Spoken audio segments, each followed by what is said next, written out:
पाप का परिणाम मनुष्य जीवन के ऊपर, मानव जाति के ऊपर में, ओके, मानव जाति के ऊपर में, अर्थात आदम के ऊपर में पाप का क्या परिणाम हुआ है वो हम पढ़ेंगे उत्पत्ति के पुस्तक 2 अध्याय उसका 9वां वचन, 2:9 उत्पत्ति। और यहोवा परमेश्वर ने भूमि के 9वां वचन, अंजलि पढ़िए, उत्पत्ति 2:9। और यहोवा परमेश्वर ने भूमि के सब भांति के वृक्ष जो देखने में मनोहर और जिनके फल खाने में अच्छे हैं उगाए, और वाटिका के बीच में जीवन के वृक्ष और भले या बुरे के ज्ञान के वृक्ष को भी लगाया। 3:19 पढ़िए, 3:19। और अपने माथे की पसीने की रोटी खाया करेगा और अंत में मिट्टी में मिल जाएगा, क्योंकि तू उसी में से निकाला गया है, तू मिट्टी तो। मनुष्य पाप किया है तो तुरंत परमेश्वर ने पाप का दंड मनुष्य को दिया है। वो पाप का परिणाम यह है, जिस दिन तुम खाएगा उस दिन तुम मरेगा, ओके, जिस दिन तुम इस फल खाएगा उस दिन तू मरेगा। और मृत्यु, पाप के कारण मृत्यु आई, मनुष्य के पाप के कारण मृत्यु आई, रोमियों की पत्री में 5:12 में हमने पढ़ा है। सो पाप के कारण आदम के जीवन में 2 परिणाम हुआ है, या मनुष्य में 2 परिणाम हुआ है। एक जो है इमीडिएट परिणाम यानी तुरंत परिणाम, और दूसरा जो है आने वाले दिनों में परिणाम। और मनुष्य जीवन में पाप के कारण आया हुआ परिणाम दोनों ये है, डेथ, जिस दिन तुम खाएगा उस दिन तू मरेगा, अर्थात आत्मिक मृत्यु और फिजिकल डेथ, शारीरिक मृत्यु और आत्मिक मृत्यु। हमें ये दोनों मृत्यु के बारे में बाइबल हमें समझाता है। जिस दिन तू खाएगा उस दिन तू मरेगा। नंबर 1 आत्मिक मृत्यु और दूसरा फिजिकल मृत्यु। आपको मालूम है मनुष्य में, हर मनुष्य को मृत्यु है, ओके, एक बार मरना, उसके बाद न्याय का होना नित्य है, पवित्र शास्त्र में लिखा है। सो एक बार हर मनुष्य को मरना है। क्यों मरना है? क्योंकि मनुष्य ने पाप किया। आपको मालूम है मनुष्य को परमेश्वर ने मरने वाला स्थिति में नहीं बनाया था। परमेश्वर का ये उद्देश्य था कि मनुष्य परमेश्वर के समान पवित्रता में अनंत काल तक जीवित रहे, लेकिन मनुष्य के द्वारा पाप आया, पाप के कारण मृत्यु आई। अगर मनुष्य पाप नहीं किया, आदम पाप नहीं किया, तो परमेश्वर का यही उद्देश्य था कि मानव हमेशा के लिए जीवित रहे, लेकिन मनुष्य पाप किया, पाप के कारण मृत्यु आई, इसलिए शारीरिक मृत्यु आई, उसके बाद आत्मिक मृत्यु आई। आत्मा की मृत्यु अलग है, आत्मिक मृत्यु अलग। जिस दिन तुम ये खाएगा उस दिन तू मरेगा। कौन सा मृत्यु? तुम्हारे आत्मा की मृत्यु, ओके। लेकिन आत्मा की मृत्यु, शारीरिक मृत्यु मनुष्य में संभव हुआ है। कौन सा? ओके, समझ में आए? 3 मृत्यु। कौन सा? पाप के कारण। नंबर 1 आत्मा की मृत्यु, नंबर 2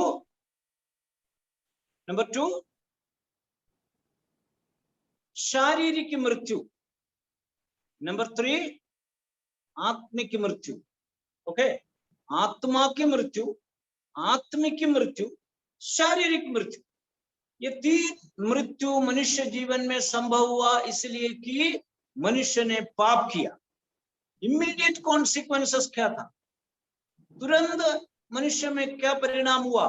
जिस दिन तू खाएगा उस दिन तू मरेगा, अर्थात वो आत्मा में मर गया, यानी उनका आत्मा मर गया। हमने मानव शास्त्र के अंदर में देखा है परमेश्वर ने मनुष्य के आत्मा को 12 यानी 0 से, जो परमेश्वर ने आत्मा को उत्पन्न करके मनुष्य के अंदर में डाल दिया, वो आत्मा परमेश्वर के समान अनंत काल तक जीवित रहने वाले आत्मा है, लेकिन पाप के कारण पापी मनुष्य के अंदर में आत्मा जीवित नहीं रह सकता। ओके, इसलिए पापी मनुष्य आदम के अंदर में आत्मा मर गया। आत्मा मरने का मतलब है आत्मा निष्क्रिय हो गया। आत्मा निष्क्रिय, इनएक्टिव। आत्मा उधर ही है, लेकिन आत्मा कोई कार्य नहीं करेगा, मनुष्य को नियंत्रण नहीं करेगा, परमेश्वर से संबंध नहीं रखता है। परमेश्वर के साथ मनुष्य का लिंग जो है आत्मा के द्वारा है, वो लिंग टूट गया।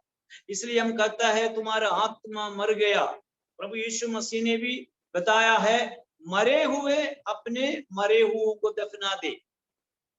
ओके, मरे हुए अपने मरे हुए को दफनाना चाहिए। अर्थात आत्मा में मरे हुए लोग शरीर में जीवित है, इसलिए मरे हुए शरीर में अगर यीशु मसीह को ग्रहण नहीं किया है, उनको बाइबल कहता है मरा हुआ इंसान, क्योंकि उनके अंदर में आत्मा निष्क्रिय है, आत्मा मरा हुआ है। वो मरा हुआ शरीर में जीवित है, वो शरीर में जीवित व्यक्ति आत्मा में मरा हुआ है। बाइबल कहते हैं मरे हुए अपने मरे मृतक को, यानी शारीरिक मृत्यु जिनका हुआ है उनको दफना। इसका मतलब है हमारे आत्मा निष्क्रिय हो गया। आत्मा निष्क्रिय होने के कारण परमेश्वर के साथ हमारा रिलेशन टूट गया। तो मृत्यु का डेफिनेशन है सेपरेशन फ्रॉम गॉड।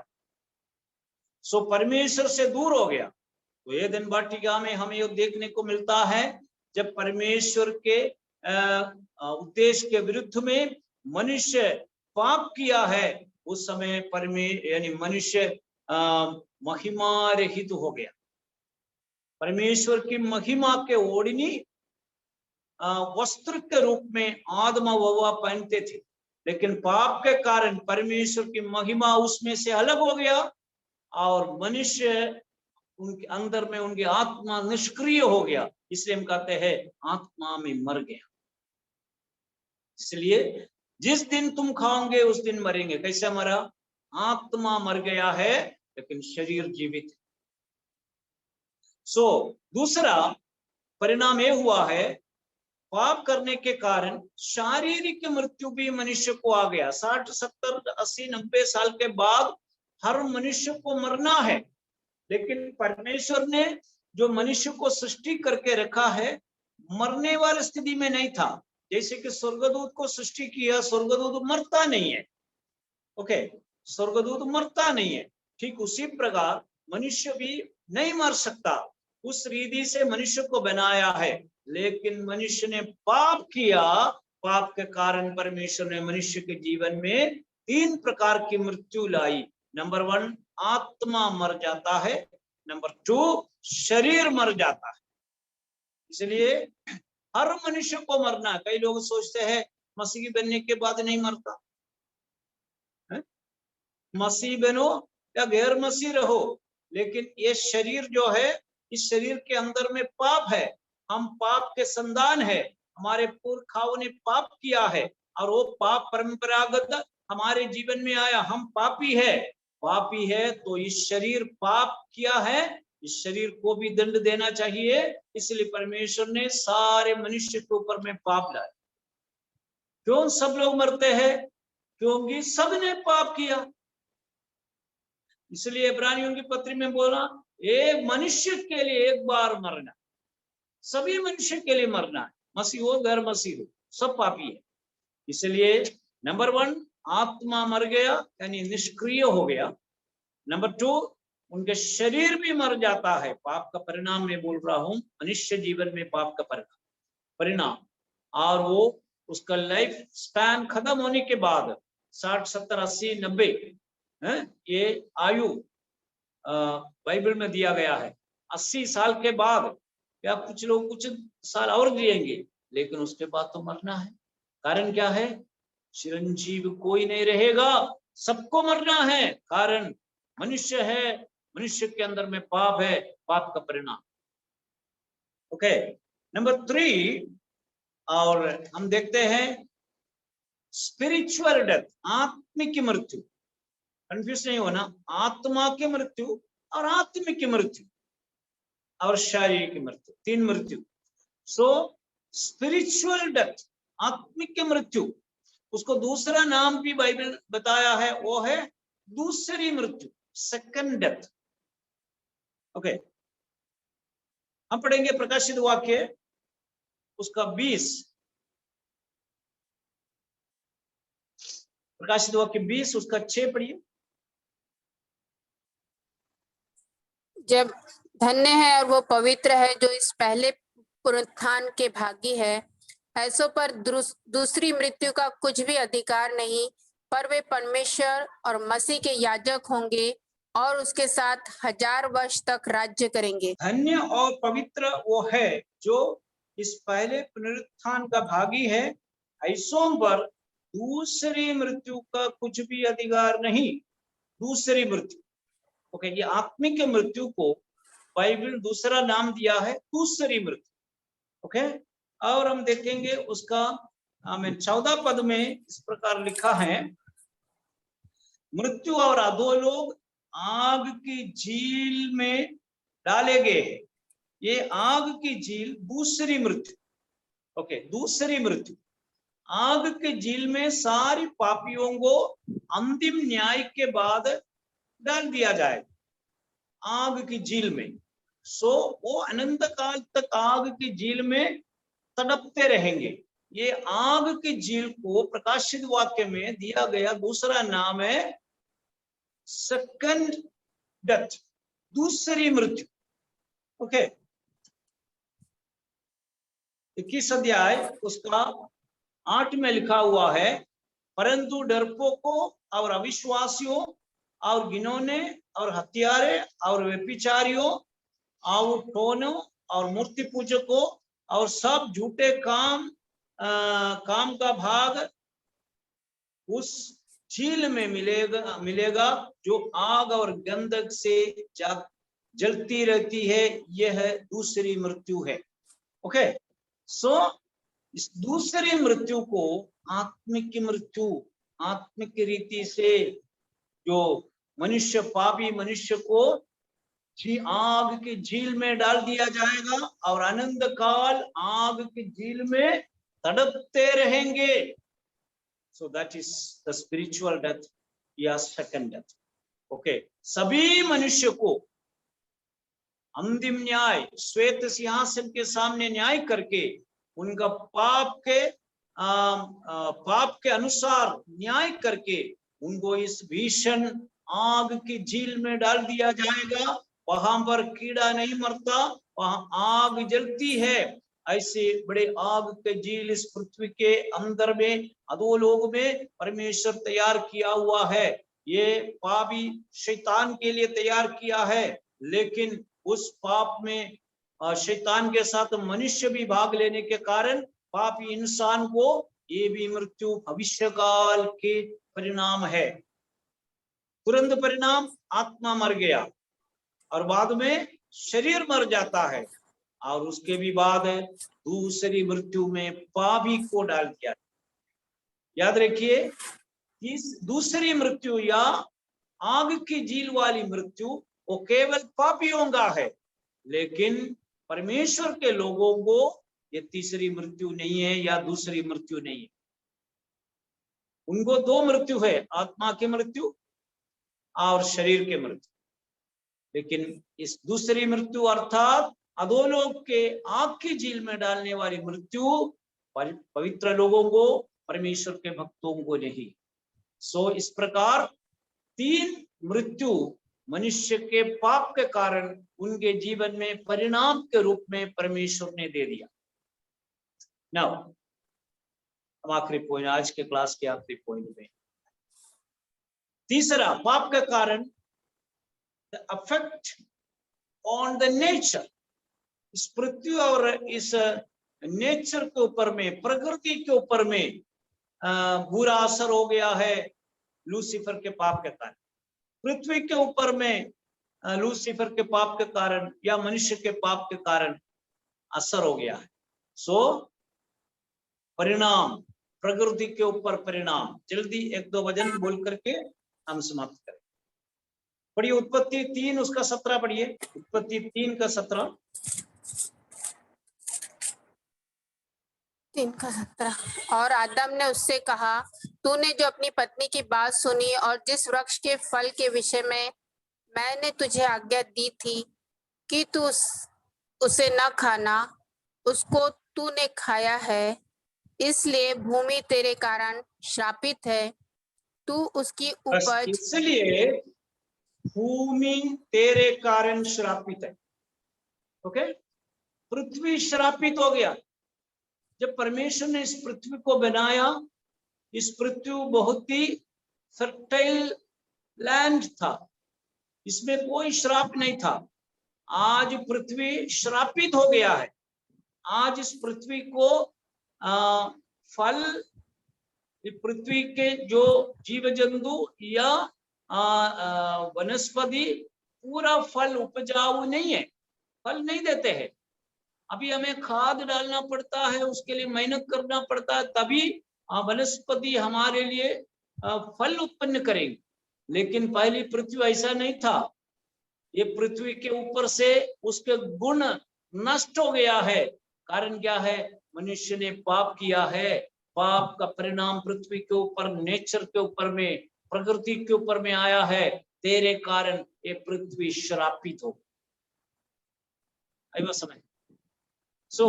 इतना ही नहीं, और श्रापित होने के कारण क्या हुआ? नेचर के ऊपर में कौन सा असर हुआ? सस्यों के ऊपर में, वनस्पति के ऊपर में, पेड़ पौधों के ऊपर में कौन सा असर पड़ा? 3 उसका 18 पढ़िए। 18 पढ़िए। और वो तेरे लिए कांटे और ऊंट कटारे उगाएगी और तू खेत की उपज खाएगा। कांटे और ऊन कटारे उगाएगी। ऊन कटारे यानी कांटेदार सस्य बन जाता है। आपको मालूम है, जब परमेश्वर ने पृथ्वी बनाई और परमेश्वर ने पेड़ पौधे और वनस्पति बनाई, उसमें सब अच्छे थे, उसमें कांटेदार नहीं था।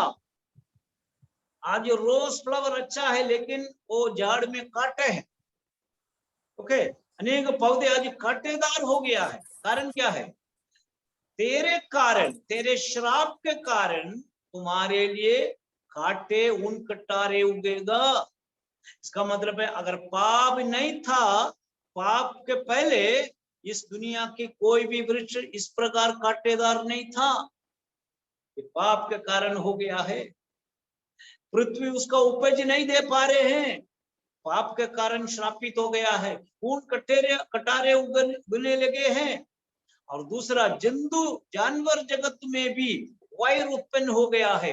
एक दूसरे को फाड़ खाने के लिए बड़े गुस्से वाले जानवर एक दूसरे के विरुद्ध में हो गया, एक दूसरे को मार खाने लगे।